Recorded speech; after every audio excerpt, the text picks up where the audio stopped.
these folks. Bonjour. Bonjour, c'est cool. Exciting. Happy Father's Day. Thank you. That was pretty fun. I had a good time. My dad, my brother who I raised like a son in a way, and my kiddo. So it was very Father's Day feeling. It was quite nice. Oh, yeah. You should use temptations. Bonjour, good day.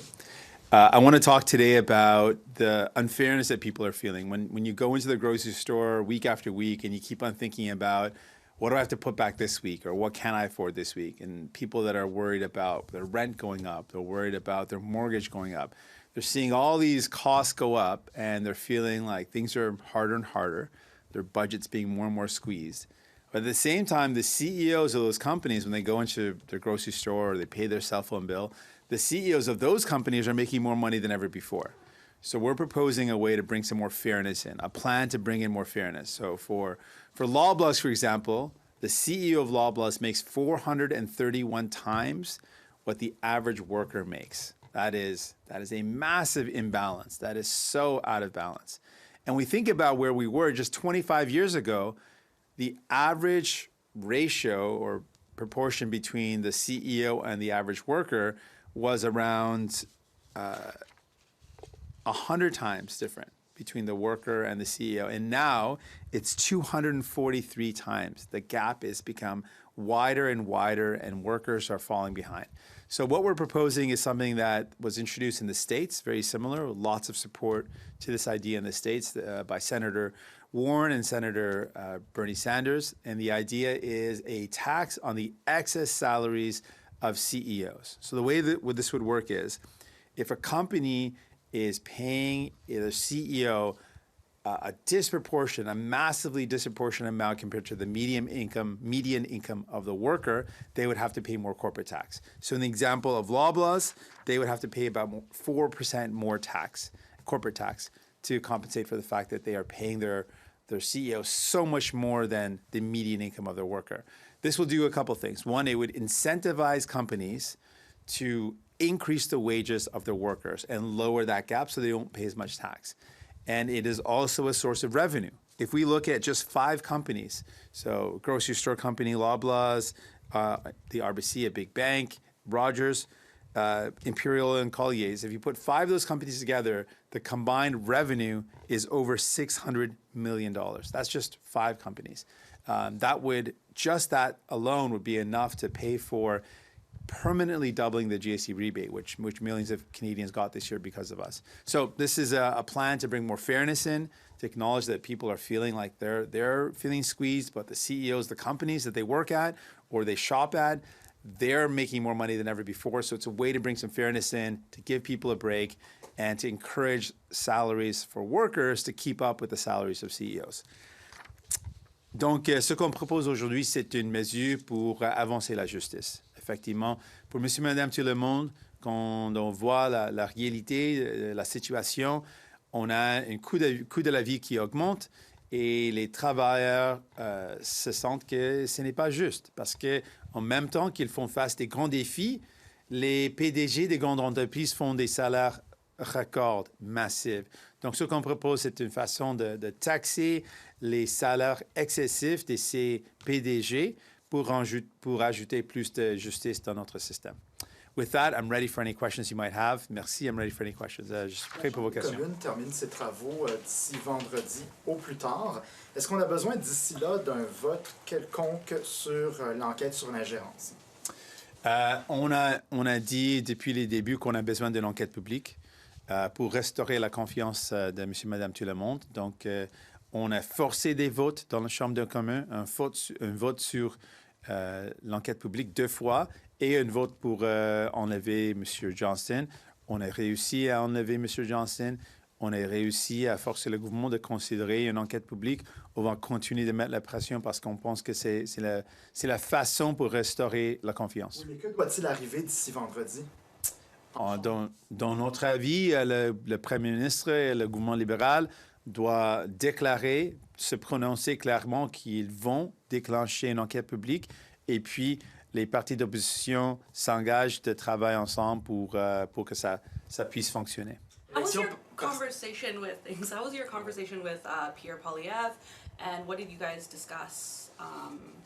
Yeah. We had a conversation around just the idea that we agree that the opposition party should be involved in a public inquiry or setting up the criteria for the public inquiry in terms of laying out something that we can all agree with and ensuring that there is agreement on who is leading the public inquiry. Those two elements we discussed. Sur les élections partielles, le NPD a reculé dans les scores dans les élections partielles d'hier. Est-ce qu'on doit avoir un signe que votre stratégie ne fonctionne pas? Dans les élections partielles, premièrement, je veux féliciter nos candidats et candidates. Ils étaient des candidats vraiment passionnés et des bons candidats. Donc, merci pour votre implication. Deuxièmement, je veux dire que j'étais dans chaque comté, j'ai parlé avec les gens. Ils ont dit que ce qui se passe dans le pays, le statu quo, ne fonctionne pas. Le coût de la vie augmente et ils s'inquiétaient du coût des loyers, du coût d'acheter une maison. Ils ont parlé du coût d'épicerie et le fait qu'ils ont besoin d'un coup de main. Donc, j'ai dit qu'on est là pour vous. On va continuer d'utiliser notre pouvoir pour vous aider, pour donner un coup de main. Donc, les résultats, c'est le statu quo, 2 comtés libéraux et maintenant 2 comtés libéraux et 2 comtés conservateurs avec le même résultat. Avec notre chiffre tout le temps, quand il y a une réduit de participation, on a une réduit d'appui. Donc, dans les élections partielles, où il n'y a pas un grand montant de gens qui votent, notre vote réduit et c'est normal. What do you make of your party's performance, particularly last night? I mean, you lost your share of the vote in every by-election. You think the next election could be a change election that could work in your favor, but what do last night's results tell you?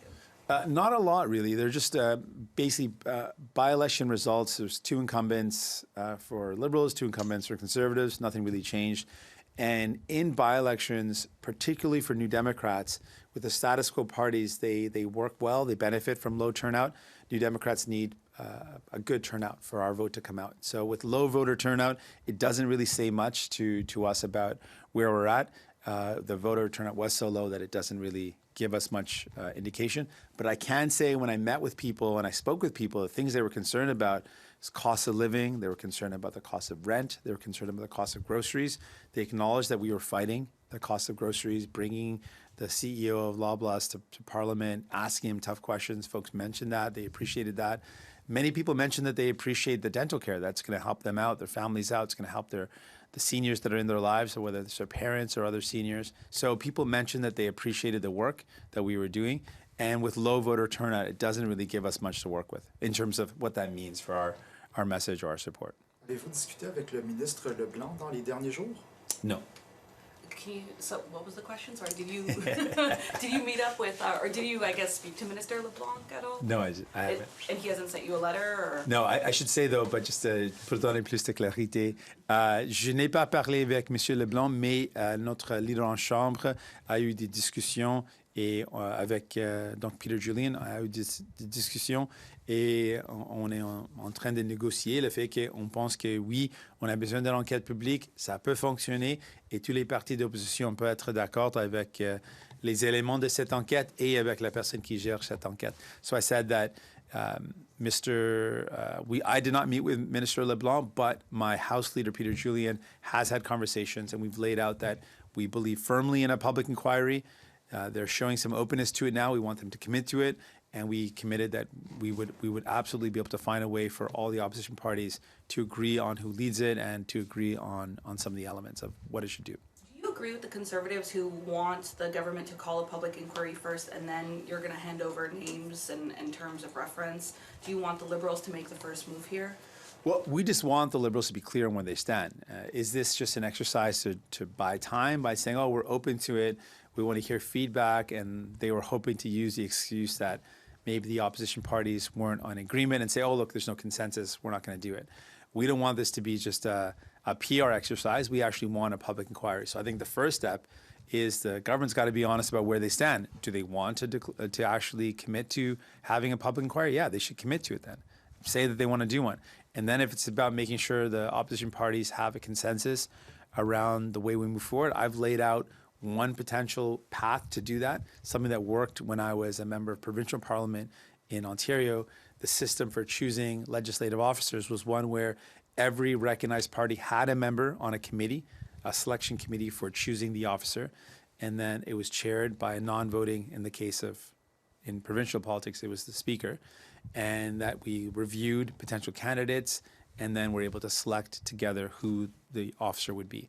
That's a process that I've suggested. We're open to other ways, but there is a way for us to move forward with consensus. And if that's what the government wants to do, they should just be clear and say, yes, we're going to do a public inquiry. Nous répétez le début de votre réponse en français.